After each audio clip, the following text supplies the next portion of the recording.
தமிழக வெற்றி கழகத்தின் மாநாட்டின் தேதி குறித்தான ஆலோசனையில் நிர்வாகிகளுடனான ஆலோசனையின் போது விஜய் அதிருப்தி தெரிவித்ததாக தகவல் கிடைத்திருக்கிறது. இது பற்றிய மேலும் விவரங்களை செய்தியாளர் கோபிநாத் விவரிக்க கேட்கலாம். வணக்கம் கோபிநாத், தற்போதைய கள சூழல் என்ன? இந்த மாநாட்டின் தேதி குறித்தான அதிகாரப்பூர்வ தகவல் எப்போது வெளியாகும்? அது குறித்தான விவரம் ஏதேனும் வெளியாக இருக்கிறதா? தமிழக வெற்றி கழகத்தின் முதல் மாநாடு வருகின்ற 23ஆம் தேதி விழுப்புரம் மாவட்டம் விக்கிரவாண்டி பக்கத்தில் இருக்கக்கூடிய வீசாலை என்ற கிராமத்தில் நடத்துவதற்காக தமிழக வெற்றி கழகத்தின் பொதுச் செயலாளர் திட்டமிட்டு அதற்கான அனுமதியை விழுப்புரம் மாவட்ட காவல்துறையிடம் மனுவாக கொடுத்தாரு. காவல்துறை தீவிரமாக ஆலோசனை மேற்கொண்டு 21 கேள்விகள் கேட்டு அதற்கான விளக்கத்தை கொடுக்க சொல்லி நோட்டீஸும் வழங்கினாங்க. இவங்களும் ஒரு 5 நாள் டைம் எடுத்துக்கிட்டு நோட்டீஸுக்கு பதில் அளித்தாங்க.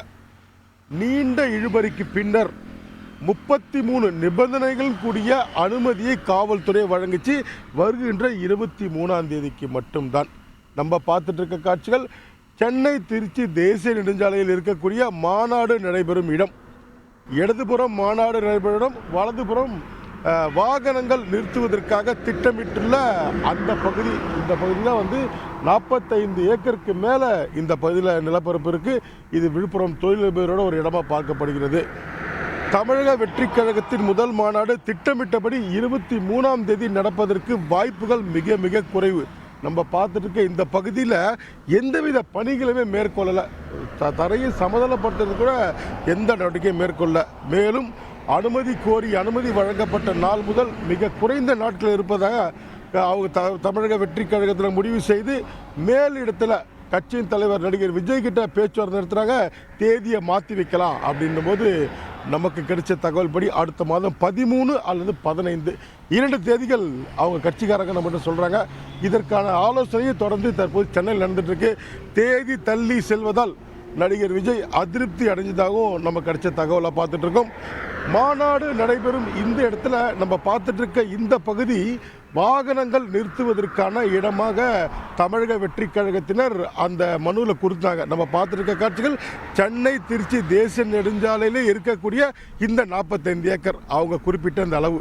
காவல்துறை தற்போது இந்த இடத்திற்கு அனுமதி மறுத்திருக்காங்க. வாகனங்கள் இந்த இடத்துல நிறுத்தத்துக்கு நாங்கள் அனுமதி அளிக்க மாட்டோம் என எழுத்துப்பூர்வமான தகவலை கொடுத்துருக்காங்க. பார்த்தோம்னா தேசிய நெடுஞ்சாலை ஓரம் வலது பக்கம் இருக்கக்கூடிய இந்த இடத்துல வாகனங்களை நிறுத்திட்டு கடந்து தேசிய நெடுஞ்சாலை கடந்து மட்டும்தான் மாநாடு பகுதிக்கு செல்லணும்.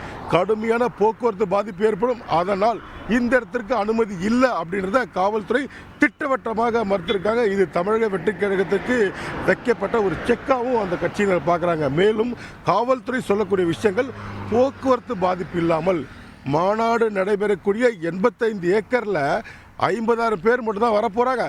மீதி இருக்கிற இடங்களை பார்க்கிங்கை நீங்கள் பயன்படுத்திக்கோங்க.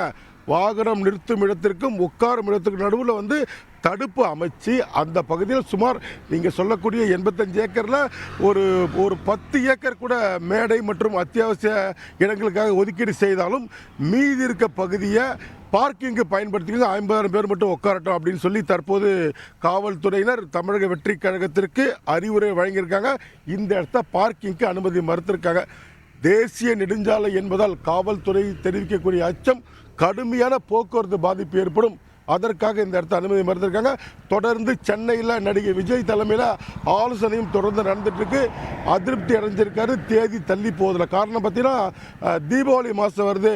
அதே போல் கடுமையான போக்குவரத்து பாதிப்பு தேசியம் ஏற்படும். இதெல்லாம் சொல்லி தான் அடுத்த மழைக்காலமும் இருக்குது. இவங்க என்னதான் திட்டமிட்டு தொண்டர்கள் அமர்வதற்கு மேல் பக்கம் கூரை போட்டாலும் கண்டிப்பாக மழை வந்தால் கடுமையான பாதிப்பு ஏற்படும். இதன் காரணம்தான் நடிகர் விஜயோட ஒரு அச்சமாகவும் பார்க்கப்படுகிறது. தொடர்ந்து காவல்துறை இந்த இடத்துல அனுமதி மறுத்திருக்கிற விஷயமும் மிகப்பெரிய அதிருப்தி ஏற்படுத்தியிருக்கு. பார்க்கிங்க்கு இந்த இடத்துல வேறு இடமே கிடையாது. இவங்க சொல்லக்கூடிய ஏற்கனவே தமிழக வெற்றி கழகம் சொன்னது மொத்தம் 1.5 லட்சம் பேர் அனுமதிக்காக திரும்பி 50,000 பேர் சொன்னாங்க. கண்டிப்பாக இந்த மாநாட்டிற்கு 2 லட்சத்திலிருந்து 3 லட்சம் பேர் வருவார்கள் என காவல்துறையும் ஒரு பக்கம் பயப்படுறாங்க. ஒட்டுமொத்தமாக தேசிய நெடுஞ்சாலையில் மக்கள் கூடினால் கடுமையான தமிழகம் முழுவதும் தென் மாவட்டங்களை கடந்து செல்லக்கூடிய இந்த பகுதியில் போக்குவரத்து பாதிப்பு ஏற்படும். இந்த ஒரு காரணம் காவல்துறை தெரிவிக்கிற அச்சமாக இருக்குது. நம்ம பார்த்துட்டு இருக்க இந்த இடத்துல அனுமதி தற்போது மறுக்கப்பட்ட தகவல் தான் தற்போதைய தகவலை பார்த்துட்டு இருக்கோம். பல விவரங்களை வழங்கியமைக்கு நன்றி கோபிநாத். செய்திகளை உடனுக்குடன் தெரிந்து கொள்ள உடனே சப்ஸ்கிரைப் பண்ணுங்க.